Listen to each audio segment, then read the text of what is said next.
Okay अगर आप यहाँ देखेंगे again we are going to have a very good question यहाँ. क्या है हमारे पास, देखो ये है the total number of ways in which n square number of identical balls can be put in n numbered boxes.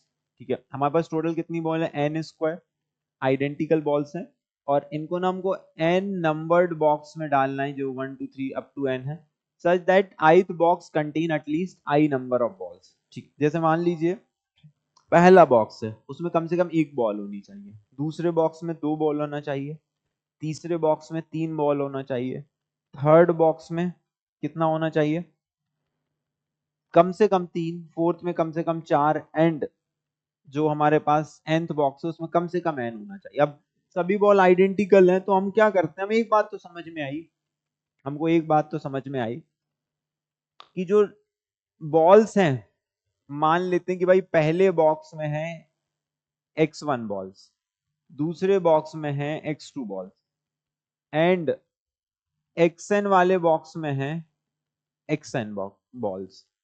तो इन सभी का सम कितना है, n स्क्वायर. अच्छा एक बात अब मुझे समझ में आई, कम से कम x1 में एक बॉल तो होनी चाहिए, it should be greater than equal to 1. x2 में कम से कम दो बॉल होना चाहिए, it should be greater than equal to 2. And xn में कम से कम n बॉल होना चाहिए, this should be greater than equal to n.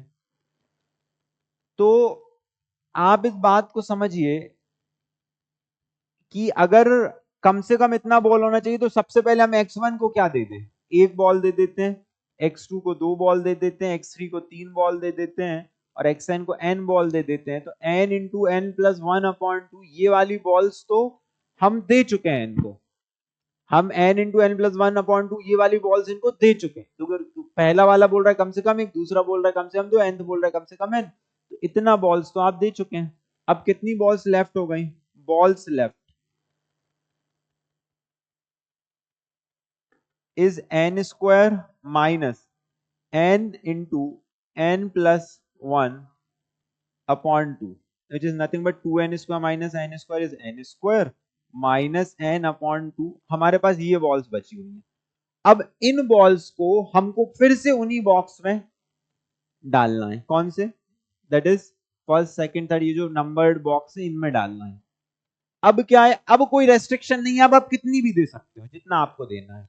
तो अब क्या करेंगे हम, देखिए अब हम बोल देते हैं कि भाई अब हम जब बांट रहे हैं, जब एक दो तीन अप टू n बॉल देने के बाद, तो मान लेते हैं पहले बॉक्स में x1 डैश जा रही है, दूसरे में x2 डैश जा रही है एंड nth में xn डैश जा रही है, और ये किसके बराबर है, बॉल कितनी बची है अब हमारे पास, n स्क्वायर माइनस ऑफ, ये अब हम दैट इज हम निकाल चुके हैं.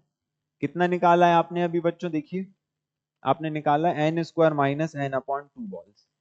आपको इतनी बांटना है, n square minus n upon 2 balls आपको इन बॉक्स में भेजना है such that each can get none, one, more or all. ठीक है, तो what is the total ways, कितने टोटल वेज होंगे, that is n square minus n upon 2. हमने पढ़ा है n चीजों को r लोगों में बांटना है, n आइडेंटिकल चीजों को r लोगों में बांटना है, तो n plus r minus 1 c r minus 1. तो that is n square minus n upon 2 कितने लोगों में बांटना है, दैट इज n लोगों में बांटना है. So plus n minus 1 c n minus 1, इसको सिंप्लीफाई करोगे आप तो कितना होगा, n square plus n minus 2 c n minus 1. B is the correct option. Please note it down this. Simple, this based on multinomial theorem. Very good question.